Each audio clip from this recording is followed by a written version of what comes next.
अस्सलामुअलैकुम दोस्तों, आल support JNK के सपोर्ट स्टॉक शो में आप सबका खैर मकदम है। और इस प्रोग्राम में अक्सर हम सपोर्ट्समैन की बात करते हैं, ग्राउंड्स की बात करते हैं, टूर्नामेंट्स की बात करते हैं, सपोर्ट से जुड़े हुए लोगों की बात करते हैं और सपोर्ट से जुड़े हुए मसाइल की बात करते हैं। और आज के इस प्रोग्राम में हम बात करेंगे डलावहाड़ मरहमा की। ये ग्राउंड है मरहमा में, मरहमा बीजबिहारा में। तो इस ग्राउंड पे आज मरहमा प्रीमियर लीग का फाइनल खेला जा रहा है। मरहमा की दो टीमें आपस में खेल रही है। इस वक्त फाइनल पीछे चल रहा है। तो मेरे साथ है इस वक्त हमारे साउथ कश्मीर के जाने माने स्पोर्ट्स एनालिस्ट, जर्नलिस्ट, खुद क्रिकेटर रह चुके हैं मोहतरम तसद्दुक रशीद साहब। ये किसी तारुफ के मोहताज नहीं है। तो इनसे हम आज बात करेंगे क्योंकि स्पोर्ट्स की अक्सर ये कवरेज करते हैं अनंतनाग से, खुद स्पोर्ट्स में रह चुके हैं, खुद नेशनल लेवल के खिलाड़ी रह चुके हैं। तो तसद्दुक साहब से आज बात करेंगे स्पोर्ट्स के हवाले से, हमारे साउथ कश्मीर की ग्राउंड्स के हवाले से, किस तरह हम स्पोर्ट्स को डेवलप कर सकते हैं हमारे साउथ कश्मीर में। तो तसद्दुक साहब आपका खैर मकदम है। रियाज साहब आपका भी खैर मकदम है, शुक्रिया। तो सबसे पहला सवाल जो मैं आपसे पूछना चाहूंगा, क्योंकि आज हम डलावहाड़ मरहमा में हैं, तो इस ग्राउंड की हम बात करेंगे, इस टूर्नामेंट की यहाँ जो चल रहा है उसकी बात करेंगे।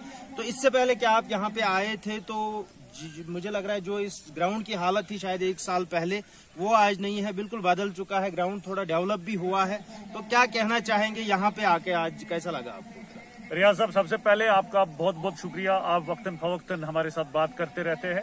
जी, मैं मरहमा संगम के इलाके में आता हूँ, किसी न किसी स्टोरी पे आता हूँ, और जाहिर सी बात है ये डेवलपमेंटल रिपोर्ट्स होते हैं। लेकिन आपको मैं बता दूं रियाज साहब की ये जो हमारे ये जो ग्राउंड्स है, आज जिस ग्राउंड में हम मौजूद है, यहाँ पे हमारे पीछे बिल्कुल फाइनल मैच हो रहा है। और लोगों का जोश खरोश देख के, तमाशों का जोश खरोश देख के मुझे लगता है कि यहाँ के स्पोर्ट्स लवर्स में काफी एंथुजियाज्म है।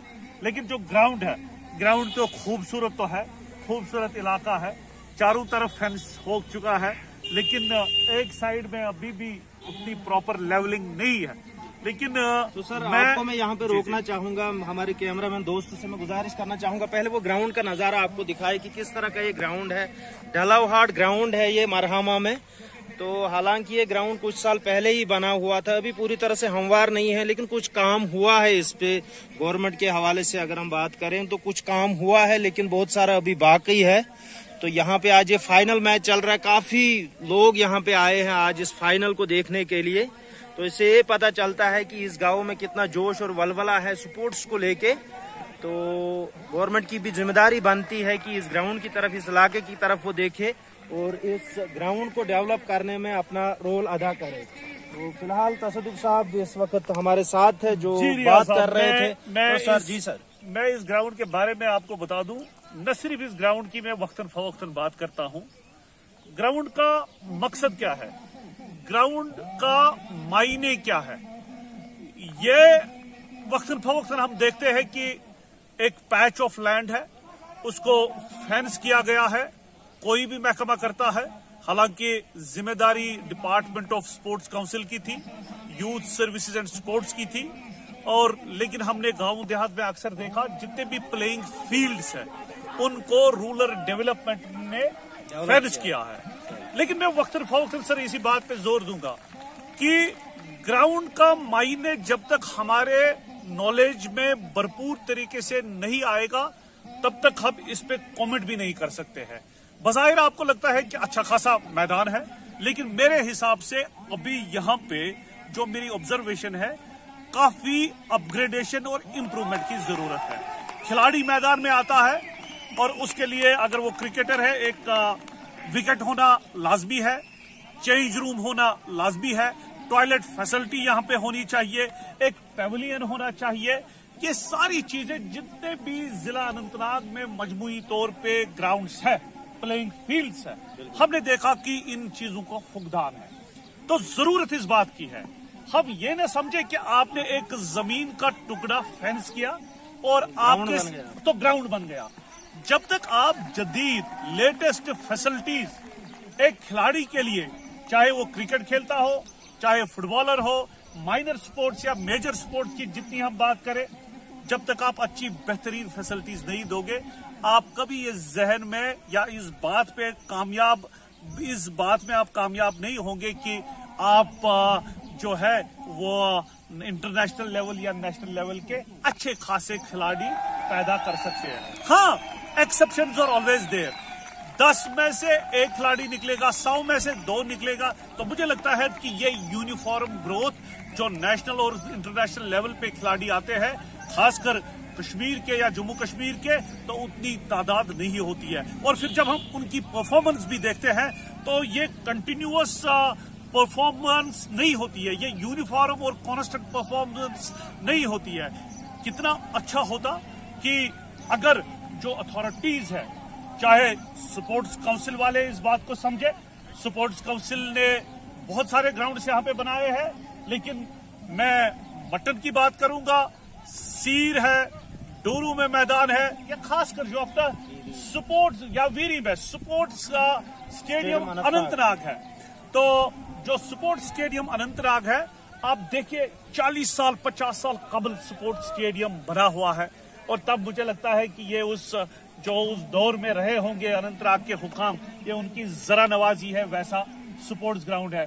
लेकिन मेरा आपसे सवाल है, क्या स्पोर्ट्स काउंसिल ने कौन सा वो करिश्मा किया उस ग्राउंड के हवाले से? लाइटें 4 फिक्स करने से वो ग्राउंड जो है वो फुल फ्लेज्ड स्पोर्ट्स स्टेडियम नहीं बन सकता है। आप उसकी पेविलियन की हालात को देखिए, आप ग्रास की हालात देखिए, कहां तक ग्रास है, स्टीयर्स की हालात देखिए। तो ये सारी चीजें हैं। देखिए, हम किसी की मुखालफत नहीं करना चाहिए। जब तक आप एक डेडिकेशन के साथ ऑनेस्टली इन स्पोर्ट्स फील्ड्स की हालात को बदलने में कामयाब नहीं होंगे, आप कभी एक्सपेक्ट ये नहीं करेंगे कि आपके पास अच्छा खासा टैलेंट आएगा। हाँ, ये जो डलवहाड़ है, यहाँ पे क्रिकेट हो रहा है, जो मकामी लोग हैं जिन्होंने इस टूर्नामेंट को ऑर्गेनाइज कराया, ये गैर सरकारी सतह पे, तो मुझे लगता है दाद उनको देनी पड़ेगी। लेकिन बहुत सारी शिकायत ये भी मिल रही है कि बहुत ऐसे लोग निकले हैं जो क्रिकेट के नाम पे बिजनेस शुरू किया है उन्होंने। तो सर, उसी हवाले से मैं आपसे सवाल करना चाहता था, क्योंकि ऑलरेडी हम इस डिस्कशन में रहते हैं कि अक्सर जहां पे भी ग्राउंड्स है, जो वहां की मैनेजमेंट है, वो टूर्नामेंट ऑर्गेनाइज करते हैं, 3 या 4 हजार, कुछ तो 6 हजार 5 हजार भी फीस रखते हैं। लेकिन जब हम देखते हैं फाइनल पे वो 5 या 10 हजार से ज्यादा या एक ट्रॉफी 1000-1200 की लाते हैं, फिर उससे ज्यादा आपको देते नहीं है। तो क्या कहना चाहेंगे इस हवाले से? कितना जो फीस का स्ट्रक्चर है वो किस तरह का होना चाहिए? 3 या 4 हजार, कुछ तो 6 हजार 5 हजार भी फीस रखते हैं। लेकिन जब हम देखते हैं फाइनल पे वो 5 या 10 हजार से ज्यादा या एक ट्रॉफी 1000-1200 की लाते हैं, फिर उससे ज्यादा आपको देते नहीं है। तो क्या कहना चाहेंगे इस हवाले से? कितना जो फीस का स्ट्रक्चर है वो किस तरह का होना चाहिए? और क्या इसमें जो हमारी जो अथॉरिटीज है, क्या उनका रोल कुछ बनता है? या JKCA है, खासकर जो क्रिकेट मैनेजिंग यहाँ पे अथॉरिटी है हमारे JK में, तो क्या उनका भी रोल बनता है? तो आपके तासुरात जानना चाहूंगा। जी, मैं बिल्कुल इस बात को अपोज करता हूँ। ये फीस का जो उन्होंने स्ट्रक्चर बनाया हुआ है, मुझे लगता है कि काफी ज्यादा एक क्लब के लिए है। और जब 5000 से ज्यादा होगा, 10,000 से ज्यादा होगा, तो कहीं ना कहीं शक की सुई जो है वो उन ऐसे लोगों पे जाती है जो वो टूर्नामेंट चलाते हैं। शायद उनका ये गर्ज नहीं होता है कि वो क्रिकेट को प्रमोट करे, उनका शायद ये होता है कि वो क्रिकेट में भी पैसा कमाने में, बिजनेस करने में कामयाब होंगे। तो जितने भी अथॉरिटीज है, चेक्स एंड बैलेंसेस होनी चाहिए, लगाम एक होनी चाहिए, एक लिमिट होना चाहिए। और ये जो सारी प्रैक्टिसेस है जो क्रिकेट के नाम पे जितने भी गैर सरकारी सतह पे जो भी एसोसिएशन है, तो मुझे लगता है कि हमें इसको प्रमोट नहीं करना चाहिए, इसकी अपोजिशन करनी चाहिए। हाँ, क्रिकेट खेले जाबिते के साथ, प्यार से क्रिकेट की खिदमत की जाए। ये खाली क्रिकेट की बात नहीं है रियाज साहब, बिल्कुल बिल्कुल, ये फुटबॉल है। हमारे अनंतनाग में आप देखिए, फुटबॉल का टैलेंट एक जमाने में कहा जाता था, जब मैं भी छोटा था। हम इधर पहले तो हायर सेकेंडरी में पढ़ते थे, फिर कॉलेज गए, तो मुझे लगता था कि उस जमाने से हम सुनते आ रहे हैं कि अनंतनाग में एक जमाने में फुटबॉल का टैलेंट काफी अच्छा था। लेकिन फिर वो टैलेंट कहाँ गया? क्या हम अनंतनाग में इस टैलेंट को बढ़ाने में, फुटबॉल को बढ़ाने में कामयाब हो गए? हाँ, क्रिकेट के 2-4 प्लेयर हमने प्रोड्यूस किए। हमने भी, आपने जैसे बखूबी कहा, मैंने यूनिवर्सिटी भी खेला, मैंने नेशनल भी खेला, लेकिन फिर हम बाहर जाके उतने कामयाब क्यों नहीं होते हैं? जब तक आपका ग्रास रूट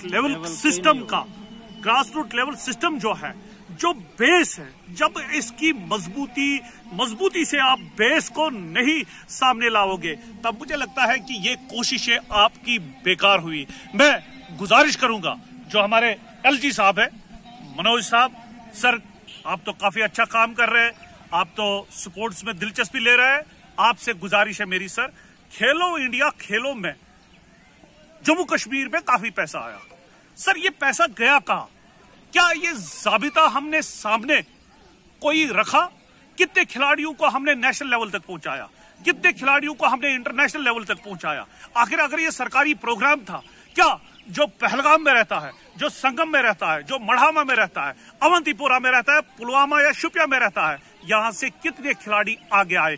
जाबिता सर जरा सी सोच की बात है, आप थोड़ा सामने आए, संजीदा तरीके से एक कमेटी बनेगी, जो भी स्पोर्ट्स काउंसिल या district youth service and sports में मेंबर आते हैं, सर थोड़ा बहुत इनका प्रोफाइल भी देखें, हाँ जो डिजर्व करता है उसको मेरिट पे लाइए, फेवरेटिज्म सर खत्म होना चाहिए।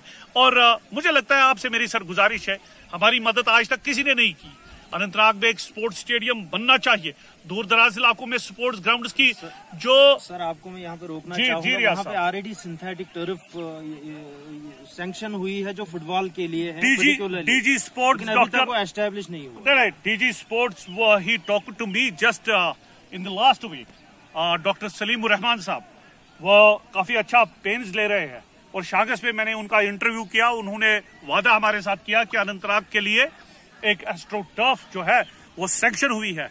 हम डीजी साहब से भी गुजारिश करते हैं कि अगर एस्ट्रो टर्फ है तो थोड़ा बहुत इसमें पेशरफ्त की जाए, ताकि खिलाड़ियों को, फुटबॉल लवर्स को काफी फायदा मिले।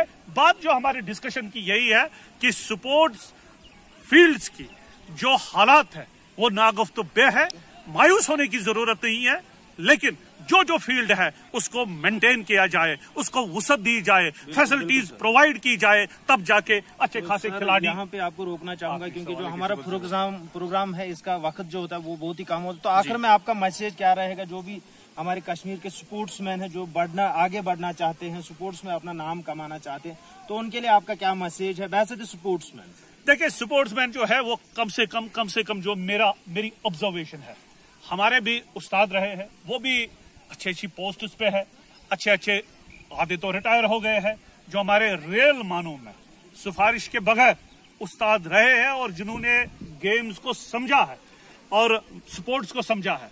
मैं चाहूंगा ये जो कोई खिलाड़ी बनना चाहता है, एक तो किसी को गुरु माने और थोड़ा बहुत एरोगेंस अपने जहन से हटाए और नदामत के साथ, डेडिकेशन के साथ ऑनेस्टली आप मेहनत करते जाओ, लेकिन मेहनत करने में फर्क है।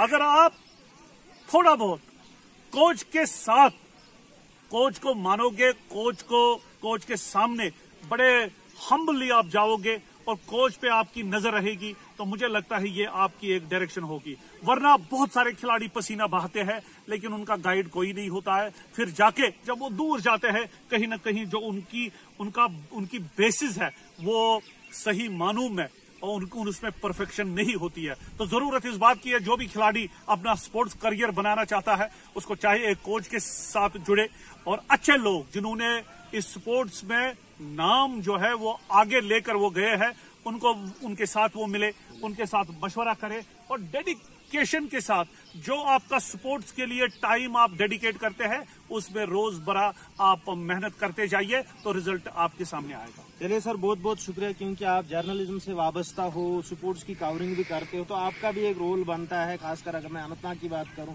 जितने भी स्पोर्ट्समैन हैं उनको बढ़ावा देना आपका भी फर्ज बनता है। जितने भी स्पोर्ट्समैन हैं जो आगे बढ़ना चाहते हैं तो उनको कवर करना आपकी भी जिम्मेदारी बनती है।